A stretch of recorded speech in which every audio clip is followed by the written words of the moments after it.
तो नमस्कार, जोहार, बहुत बहुत स्वागत है आप सभी का हमारे यूट्यूब चैनल पे। दोस्तों आज की इसमें बात करेंगे BBMKU UG semester first geography major 1 syllabus की। दोस्तों आखिरकार हम सभी को भूगोल में क्या पढ़ना है वो मैं आप सभी को बताऊंगा दोस्तों कि आखिरकार जो सेमेस्टर 1 वाले छात्र छात्राएं हैं FY UGP के जितने भी छात्र छात्राएं हैं, ठीक है, विनोद बिहारी महतो कोयलांचल विश्वविद्यालय के, तो भूगोल जिसका ऑनर्स पेपर है आपको मैं पूरा सिलेबस बताऊँगा कि इसमें क्या क्या पढ़ना है दोस्तों, ठीक है।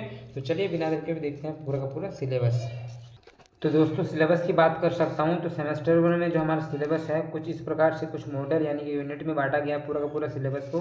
सबसे पहला अगर इकाई की बात करूँ दोस्तों तो इकाई 1 में जो आप सभी को पढ़ना है मॉडल 1 में पढ़ना है भूगोल की प्रकृति क्षेत्र और उसका उद्देश्य, ठीक है दोस्तों। जिसमें आपको क्या पढ़ना है, विज्ञान के वर्गीकरण में भूगोल का स्थान, ठीक है।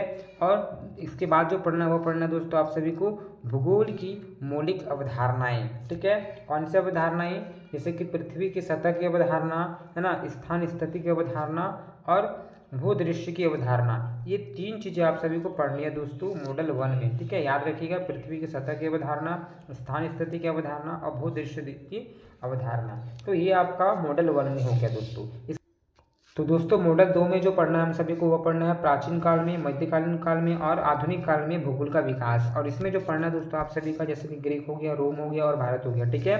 तो प्राचीन काल में, मध्यकालीन काल में और आधुनिक काल में भूगोल का जो विकास है इसको लेकर पढ़ना है।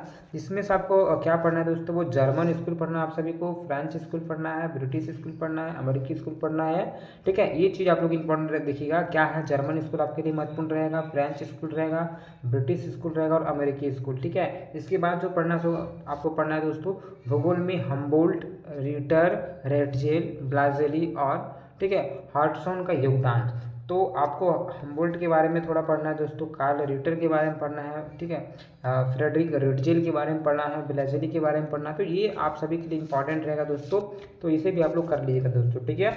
और ये स्कूल वाला जो है ना ये भी आपका इंपॉर्टेंट रहेगा, तो ये लोग भी आप लोग कर लीजिएगा, ठीक है, क्योंकि यहाँ से प्रश्न बनेंगे आगे। तीसरा जो आपका मॉडल है इसमें आपको पढ़ना है दोस्तों भौगोलिक ज्ञान और लोग भूगोल में कैरियर, ठीक है, और तरीके। तो ये थोड़ा सा आप लोग पढ़ लीजिएगा। नेक्स्ट इसमें क्या क्या रहेगा, जैसे कि भूगोल में मात्रात्मक व्यवहारिक क्रांति, मात्रात्मक क्रांति एक रहेगा, व्यवहारिक क्रांति रहेगा दोस्तों, मानववादी और पर्यावरण संबंधी तकनीकें, है ना, फिर रिमोट सेंसिंग रहेगा। ये सब आप सभी को पढ़ना है दोस्तों, ठीक है। कंप्यूटर फोटोग्राफी रहेगा, जीपीएस के बारे में थोड़ा पढ़ना है। तो ये भी आप सभी का इंपॉर्टेंट रहने वाला है दोस्तों, ठीक है। ये चीज़ आप लोग ध्यानपूर्वक देखिएगा, है ना। भूगोल में मात्रात्मक क्रांति, व्यवहारिक क्रांति, है ना, मानववादी और पर्यावरण संबंधी तकनीकें। तो ये आप लोग थोड़ा ये जीपीएस वाला भी कर लीजिएगा क्योंकि यहाँ से भी रहता है, कंप्यूटर फोटोग्राफी भी रहता है, ठीक है। चलिए ये आपका हो गया इंपॉर्टेंट। आगे हम लोग मॉडल 4 देखेंगे।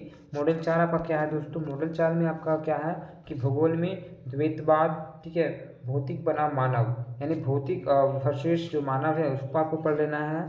फिर साथ ही साथ आपको क्षेत्र बनाम व्यवस्थित पढ़ना है, मानव पर्यावरण संबंधित नियतिवाद, संभववाद और नव निश्चयवाद, ये आपका इंपॉर्टेंट रहने वाला है दोस्तों, ठीक है। तो इसमें देखिए मॉडल 4 में जो आपका रहेगा द्वैतवाद तो रहेगा इंपॉर्टेंट। साथ ही साथ आप ये 3-4 चीज़ें याद रखिएगा। ये आपका एक नियतिवाद हो गया, संभववाद हो गया और नव निश्चयवाद हो गया, ये अवश्य कर लीजिएगा दोस्तों।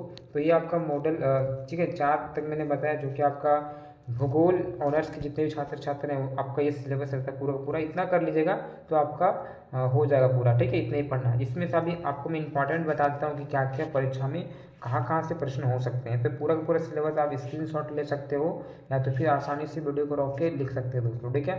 अब मैं इंपॉर्टेंट की बात करूँ कौन कौन सा एकदम बहुत ज़्यादा महत्वपूर्ण है जो कि परीक्षा में डायरेक्टली वहाँ से प्रश्न पूछे जाते हैं, तो आप लोग इस चीज़ को ध्यान रखिएगा, ठीक है। ये जो भूगोल की प्रकृति को लेकर कुछ उद्देश्य हैं इसको थोड़ा पढ़ लीजिएगा, है ना।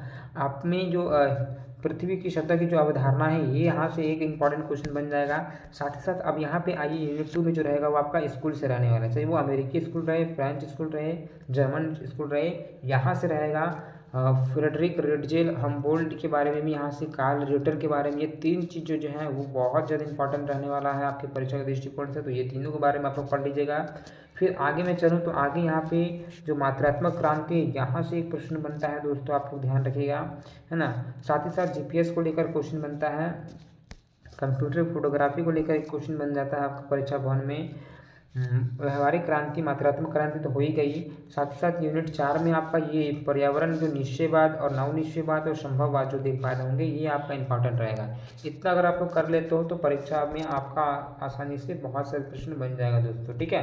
तो ये आपको मैंने बताया पूरा का पूरा सिलेबस, जो जो आपको सेमेस्टर 1 में पढ़ना है।